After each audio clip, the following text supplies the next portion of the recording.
Olá, eu sou a Amanda e hoje eu vou fazer um vídeo sobre o Branco Salvador e o mito da Princesa Isabel.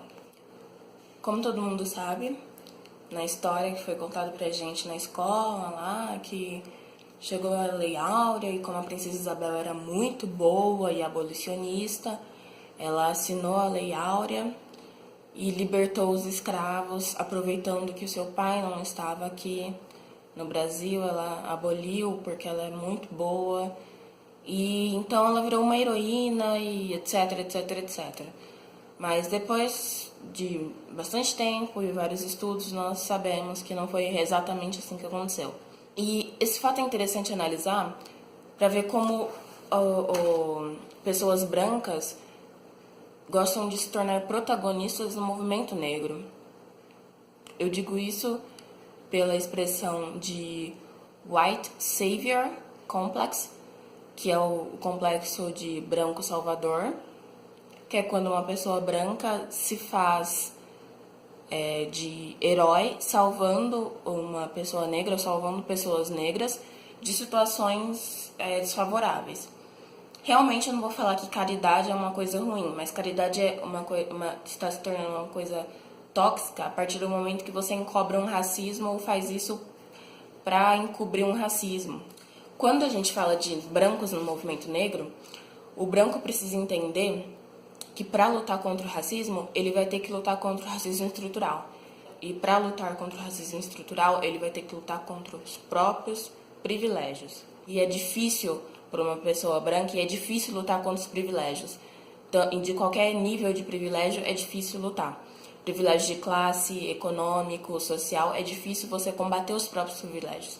Então, o primeiro passo para uma pessoa branca é reconhecer os privilégios antes de entrar no movimento negro ou se inserir, ou começar a dialogar, falar e esbravejar. Outra coisa é o complexo do branco de querer ser sempre o protagonista e roubar o local de fala de pessoas negras. Pessoas negras precisam falar e precisam ter o espaço para falar. Dentro do movimento negro, é importante ter o espaço para falar, que é o espaço onde o negro vai falar. Explicar suas dores, explicar seus pontos de vista, discutir sobre as suas razões, suas vidas, suas complexidades. O branco surge e acaba querendo se tornar o protagonista dessa história, que é um ato muito errado. No movimento, o importante é escutar, uma pessoa branca escutar o que o negro tem a falar, entender, questionar, dialogar, entende? É importante conversar, sempre estar aberto ao diálogo, eu estou sempre aberta ao diálogo, mas nunca tirar o meu local de fala e colocar outras ideias implícitas como verdade de uma pessoa não negra, compreende? Outro problema desse complexo de salvação é como se os negros precisassem de uma salvação, de um messias, de uma ajuda. Não estou falando que é ruim os projetos de caridade, que é ruim a adoção de crianças africanas.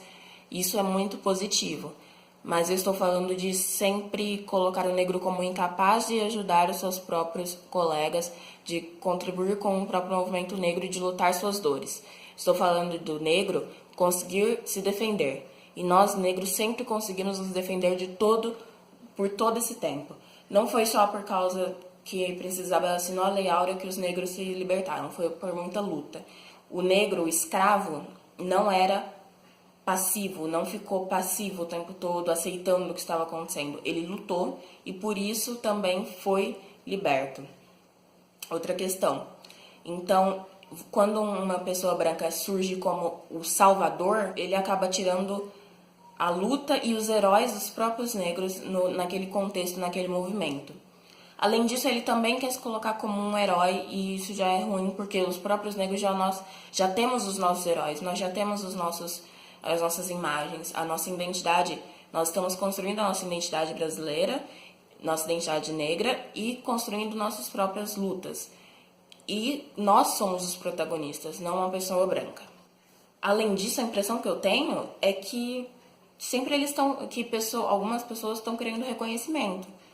Estão fazendo caridade por reconhecimento, estão lutando por reconhecimento, para receber um troféu ou de internet, receber a aclamação, aplausos, likes, eu não sei, não entendo. Por isso que, se você perceber, quando uma pessoa branca está falando sobre racismo na internet, recebe muito mais apoio, e quando é uma pessoa negra, ela é chamada de vitimista. Isso aconteceu com o caso da Titi, com o caso da Thaís Araújo, que foi chamada de vitimista. E isso vai sempre acontecer porque o negro falando de racismo é a vítima, e o branco falando de racismo é o defensor da pátria, o salvador, o herói. E não que é ruim o branco falar sobre racismo, mas ele não pode tirar o local de fala, o reconhecimento da fala do negro. Seria da mesma forma como acontece quando homens falam sobre feminismo e etc., ou pessoas heterossexuais falam sobre as causas LGBT. É o mesmo paralelo que acontece, e acontece todo dia na internet, que nós vemos sempre aí, e que é muito assustador, e as pessoas ainda não entendem por que isso acontece, ou não entendem por que as pessoas dos movimentos sociais brigam por isso, ou questionam isso, entende?